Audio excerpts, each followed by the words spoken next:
CBI, Convo Magic in the College Basketball Invitational. Hi, everybody. I'm Russ Eisenstein. Rob Cornelius joins me. Final score in overtime. Ohio 94, Albany 90.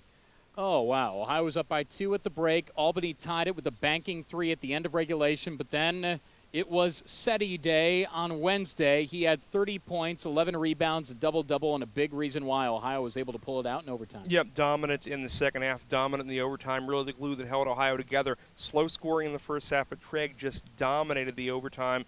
Couple free throws, couple made threes, and just dominating things. He had 4 steals tonight, all of which led to points. He had 24, career high on his senior night, and then, boom, 30 here, which means he'll have 36, right, by the addition moving forward in Ohio's next game on Monday night. We'll talk about that momentarily. But first, Albany helped raise Ohio's level because very early on, it didn't have a good flow to this ball game. It looked like a little rec league ball down there in the postseason. But to Albany's credit, they pushed Ohio moving forward, and that helped Ohio get their emotion and momentum and their play right to be able to win it. Yeah, second half starts with Ohio up 30-28. Albany then basically goes to the rack a lot. Takes this game from even in rebounding to Albany plus 10, develops their lead, goes on an 11-0 run at one point, and Ohio is in real trouble, really on the ropes, middle of the second half.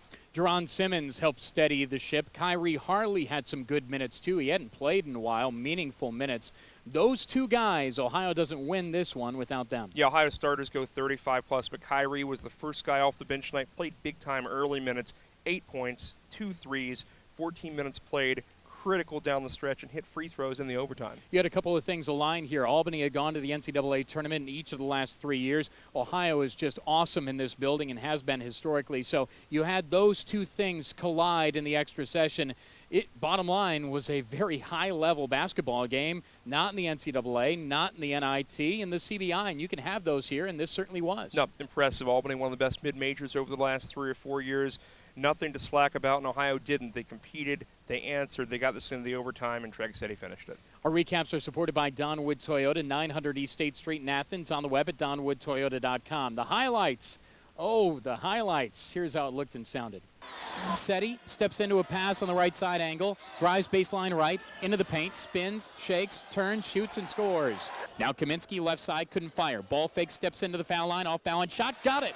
Behind a screen, goes head of the key, stepping in the passing lane is SETI, stripped the ball away, runs down the floor, foul line, lane, goal, layup, rolls around and in. And we're tied. Blocked there by Kaminsky, outlet Simmons, right side, long bouncer to block, layup, yes. Oh, drop that dime. Dayton boy, oh, I love it. And a timeout for Albany, 16-8. Bad shot, rebound. Simmons on the other side, under a minute to go first half. Jerron left wing, Dardis, 3 on the way. Bang for Jordan Dardis. Here comes Ohio. Simmons off on the right. Catching up, it's Campbell, point left 3, book it for Tone. And Ohio's on top by 8 again. Left corner, it's Kaminsky. Into the post, Campbell, double team on. Dardis high on the right for 3. Bang! Rebound Sanders. In through traffic, and SETI just stripped the ball away. There was contact. He goes one-on-one on Rowley, hangs in the air and banked it in. Third, made 3 of the night. Simmons broke everybody down to the rack. Just glides to the goal with the left hand on the left side. It's a 3-point lead. High on the right side, SETI had to leap to catch with his left hand. Baseline right on the drive, back to the bucket, spins, fadeaway shot, got it. 2 of the better teams in this tournament. Ball deflected by Dardis as a pitch came from the point. Now Dardis runs down the lane to the goal, laid it in with the left hand, and Ohio leads. Left sideline, Kaminsky skips to the right side, Dardis. Ball fake, drives past his man, in the lane to the goal, Baker, yes, counted on a foul.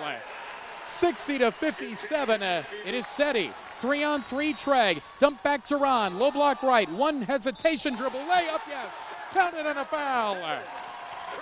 Ohio 66, Albany 64. Backing up with the ball now, it's Singletary behind another screen. Left side, fires up a 3. Got it, and we're tied. That was a tough shot. The game, SETI way out high with a left-hand dribble. Eyes his defender and goes to the foul line. Dump down to Tone. Baker, yes! Oh, they manipulated that so perfectly. The 2-man game. Treg to Tone, and Ohio's up 2. Here they come into the front court. On the right side, it's Sanders, now to Singletary. Drives, throws to the left side. It's Hooley. He'll fire up a 3, and he got it. 75-74, 7 seconds left. Timeout. Fingers wiggling below us here. Free throw good. Ohio up 3. Ohio's only had one overtime game this year. Off of the inbound they throw. It's Singletary at the timeline. He is fouled, but was he in the act of shooting as he did it at the timeline? No, they say. Primo to do it. Throws to Singletary straight on with 2. Now with 1, fires a 3. Backed in! It will count, and we're going to overtime. Middle of the floor for the Great Danes. They have 24 wins, 2-0 in overtime this year. Ohio 1-0 in overtime, beat Buffalo here in a thriller. On the right side, Sanders for 3, got it, and they take the lead. 46 left. High in the left, it is Simmons. Now he's at the top. He's to the foul line. Right side, Seti raises, fires, and bangs a 3. 12 to shoot, 11 to shoot. Left side, Kenny, open shooting and banging down a 3. Ohio leads 83-82. It seemed like that ball was in the air for 5 minutes, and Ohio's up 1. Eye to eye, Sanders with Geron. Shot from the right side, no good. Wall tipped around and rolling. Got it and laid it in.